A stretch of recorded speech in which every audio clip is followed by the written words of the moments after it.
డబ్బు, అనారోగ్యం, ఉద్యోగం, వ్యాపారం, అప్పులతో బాధపడుతున్నారా? మీకోసమే launch your future program. Hi, Sundara Ramireddy from RCP technologies.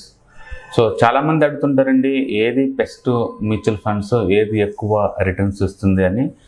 బేసిక్గా మనందరికీ తెలుసు, financial goals, needs, financial risk awareness, educational background and life cycle మనం ఎక్కడున్నాం, వీటన్నిటి వల్ల ఏది బెస్ట్ పిక్ చేసుకోవాలనేది పర్సన్ టు పర్సన్స్ మారుతూ ఉంటుందండి.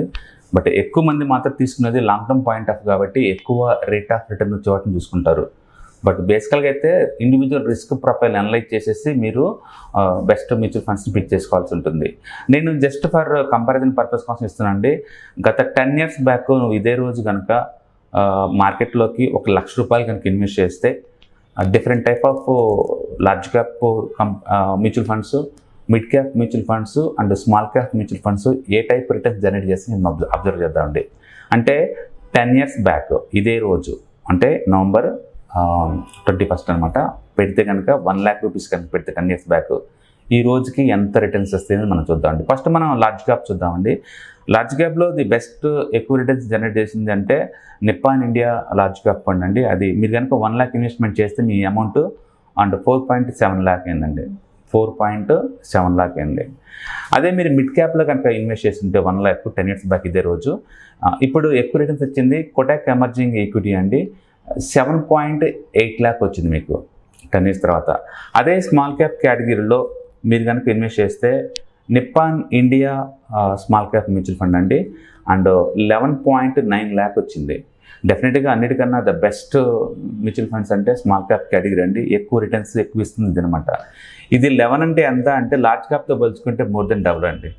ఇప్పుడు large cap versus large cap చూద్దామండి. నిప్పాన్లో కనుక మీరు నిప్పాన్ ఇండియాలో లార్జ్ క్యాప్లో పెడితే 4.7 lakh, మిరా ఎసెట్ లార్జ్ క్యాప్లో ఇన్వెస్ట్ చేస్తే 4.5 lakh, ఎస్బీఐ బ్లూ చిప్లో పెడితే కనుక 4.2 lakh, and ICICI Prudential blue chip ఫండ్స్లో పెడితే కనుక 4.1 lakh, హెచ్డిఎఫ్సి టాప్ 100లో పెడితే కనుక ₹4 lakh, and Baroda BNP Paribas large cap అండి 3.9 lakh, కోటాక్లో పెడితే కనుక 3.9, కెనరా రిబకో బ్లూ చిప్ ఫండ్లో పెడితే 3.8 lakh, ఎడల్వైజ్ లార్జ్ క్యాప్లో పెడితే 3.8 lakh, and Aditya Birla large cap mutual ఫండ్లో పెడితే 3.8 lakh, ఇన్వెస్కోలో పెడితే 3.7 lakh, యూటీఐ లార్జ్ క్యాప్లో పెడితే 3.7, and blue chip HDFC, Tata, JM, PGIM, Franklin India, DSP, LIC mutual fund, Groww, Taurus, ఇట్లా ఎందులో పెట్టినా సరే ఎనీవేర్ బిట్వీన్ 3 lakh దాకా ఏమొస్తుంది. సో యావరేజ్ మీద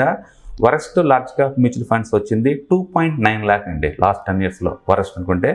అండ్ బెస్ట్ లార్జ్ క్యాప్ ఇచ్చింది అండ్ 4.7 lakhs అనమాట. ఓకే, సో మనం 10 years కనుక లార్జ్ క్యాప్లో ఇన్వెస్ట్ చేస్తే యావరేజ్ మీద 3 to 4 lakh మనం ఎక్స్పెక్ట్ చేయొచ్చు అని అర్థం చెంది. అలాగే మనం మిడ్ క్యాప్లో పెట్టామనుకోండి, మిడ్ క్యాప్లో కోటాక్ ఎమర్జింగ్ ఈక్విటీ అండి 7.8 lakh, ఎడల్వైజ్ mid cap 7.5 lakh, and HDFC mid cap 7 lakh, and Tata 6 lakh, and Invesco 6 lakh, SBI 6, HDFC mid cap 6, UTI 6, Nippon India 6, and axis.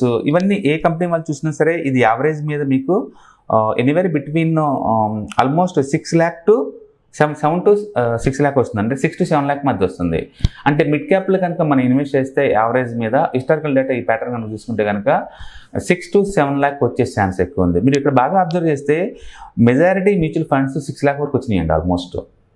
అందుకని మనం టూ మచ్ కన్ఫ్యూజ్ అయ్యి ఎందులో పెట్టాలి పెద్ద రీసెర్చ్ చేయడం waste. Top 5లో ఏదో ఒకటి బెస్ట్ అని దాన్ని చూసుకోవచ్చు అనమాట. రైట్, సో నీకు లార్జ్ క్యాప్లో పెడితే బిట్వీన్ 3 to 4 lakh వస్తుంది, మిడ్ క్యాప్లో పెడితే బిట్వీన్ 6 to 7 lakh వస్తుంది. డెఫినెట్గా లార్జ్ క్యాప్తో పోల్చుకుంటే mid cap is the better. అదే ఇప్పుడు మనం స్మాల్ క్యాప్ చూసామనుకోండి, నిప్పాన్ ఇండియా స్మాల్ క్యాప్లో 11.9 lakh అండి, ఎస్బీఐలో 10.7 lakh, అండ్ డిఎస్పిలో 9 lakh, and Kotak small cap 7 lakh, and Franklin India small cap 7 lakh, and Sundaram 7 lakh, HDFC 6 lakh, and Aditya Birla 5 lakh, ICICI Prudential small cap 5 lakh, and Quant 5 lakh. So మనం కనుక చూసుకుంటే small cap mutual fund తక్కువ అంటే and 5 lakh వస్తుంది, ఎక్కువ అంటే almost 11 lakh వస్తుంది అనమాట. ఓకే, సో డెఫినెట్గా స్మాల్ క్యాప్లో పర్ఫార్మెన్స్ చూస్తే వరస్ట్ ఫండ్కి బెస్ట్ ఫండ్కి మనకి చాలా తేడా ఉందండి. కోర్స్ కొన్ని మ్యూచువల్ ఫండ్స్లో ఇవి స్మాల్ క్యాప్ కేటగిరీ లేదు 10 years back. For example Kotak కావచ్చు, హెచ్డిఎఫ్సి కావచ్చు, ఐసిఐసి కావచ్చు, లేదా క్వాంటి కావచ్చు, ఇవన్నీ 5 years బ్యాకే స్మాల్ క్యాప్గా మారింది అనమాట స్టేటస్. అంతకుముందు ఇవి స్మాల్ క్యాప్ కాదు, కాబట్టి అందుకే రిటర్న్స్ మన తేడా ఉంది.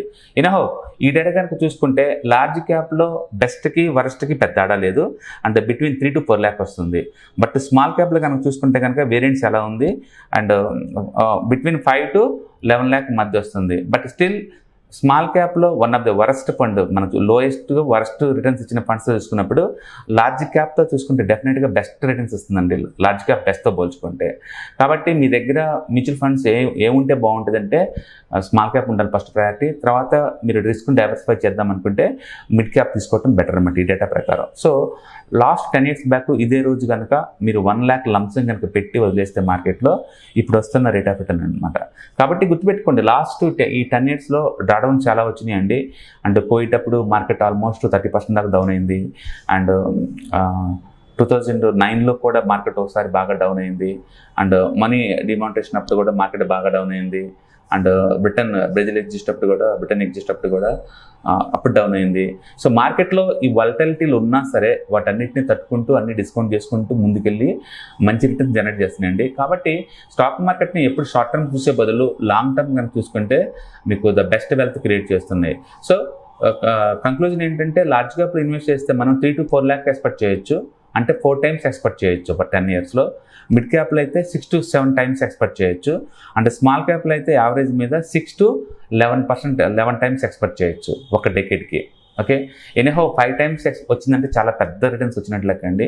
సో డెఫినెట్గా హ్యాపీగా మీరు దీంట్లో ఇన్వెస్ట్ చేసుకోవచ్చు అనమాట. కాబట్టి ఇప్పుడు మనం చూపించుకున్న ఈ మ్యూచువల్ ఫండ్స్లో ఏదో ఒక దాన్ని పిక్ చేసుకొని అంటే కంటిన్యూస్గా ఇన్వెస్ట్మెంట్ చేయడం ద్వారా లాంగ్ టర్మ్ పాయింట్ ఆఫ్లో మంచి రేట్ ఆఫ్ రిటర్న్ తీసుకోవచ్చు. సో నేను తీసుకున్న డేటా ఈ రోజు నుంచి 10 years బ్యాక్ పెడితే కనుక ఈ November 22 కనుక పెడితే ఈ రోజుతో వచ్చిన రిటర్న్స్ అన్నమాట ఇవన్నీ. Okay, all the best, thank you.